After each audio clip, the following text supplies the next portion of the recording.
haalanta kadi ɓe hikkaniɓe yeeso woni ambassade o woni consulat o woni médiaji ɗi haɗa koɓe andu kala koɓe woni wiɗa gacca hedditiɗe kon itadi no wawi wadde ko ɓuuri ko tadi woni hunde ɗo hande ɗo ko koko luttete fillede haray meɗen landi kadi ballal kadi e sengo laamu ɗum kadi ɓay hiɓe ga ɗum noon sino wadde hande ko menen fottiti jonnodiri juuɗe noddude jama o janggo meɗen habbi ɓay komin fulɓe komin guinéenɓe komin africaine ɓe janggo waraw kamɓe no tatamen min ara men janggoɓe o musidɓe ɓe haray fof salminama ko satti kono laati hande ñalande sappo e jeeɗiɗi hiɗen ka nokkure meɗen ɗo mi haaluno mi satinno fof min ko watta ɗo koko luttete fillede hay nandiro noon ko ari an hoore fello hewti ɗo mi noddituɓe cayɗen fof ari hande bano on noon meɗen ka nder teere fayɓe hiɓe tappude mullere nde sukaɓe hiɓe hollude mbawdi maɓɓe ndi hiɓe hollude ñeeñe maɓɓe ɗe minen noon Bologna min haalno men waɗade ko ɓe waɗe ko luttete fillede min ari miɗa men waɗaniɗo meɗen habbi Treviso meɗen habbi Bergamo meɗen habbi cayɗen fof ɓay Bologna Emilia Romagna Coupon wargueɗe muña o ko minen jeeyi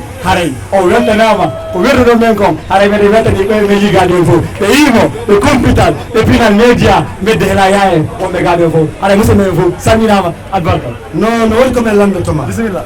los officiel noon autorité guiné on no ɗo journaliste no heewi ɗo équipe ji ɗi fof no ɗo ko a marɗo média équipe ma on no juuɗe no gagnade wulɓini jama on ga ko on ɗum marɗa ko holla o supporter e o population e o kala ndaroyoɓe ɗi média ji ɗo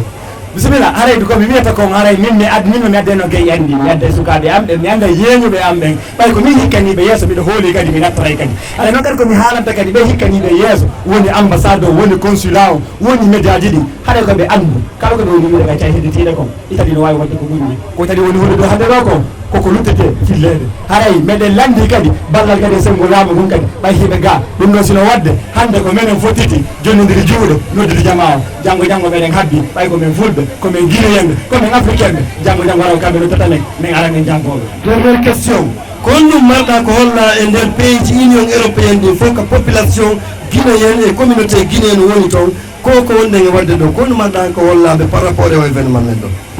min minnaja pasan remen tun Allah sankay pullo fuuta komo puutori emo lekki so yimri kapelle o ari haaga hay komi wiyatamo koyo teddinamo makko ngol o jokkodira e leñol makko ngol e fuuta ka meɗen ɓe yinnayi wo si goto tutti goɗɗo ɗa wawi firtude pattala si fof tuttimo noon hatta o yoolo wo ala ko minata fulɓe ɓe musidɓe meɗen ɓe guinéɓe ɓe kala ko goɗɗo hikkoni woto yejjude musidɗo makko ɓe hay si a nani bano adama ko musidɗo makko ok merci Ariane Hoore Fillo min lamdoton ɗo kadi question goɗɗo ko yowiti musidɓe men ouest africain ɓe par ce que ɗo ko Afrique fof no ɗo haray ko keɓe honɗuma ɗon ko yowi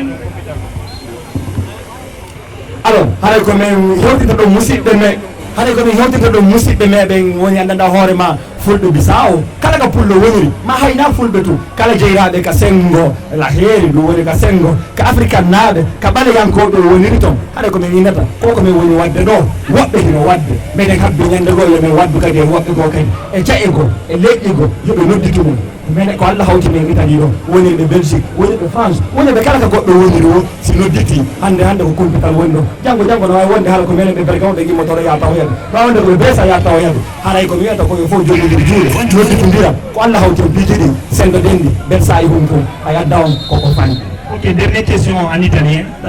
allora per ringraziare tutti questa è una giornata incredibile vedere così fratelli, sorelle, insomma madri di famiglie, tutti quanti riuniti, è un onore, è un piacere veramente. Non saprei come ringraziare ovviamente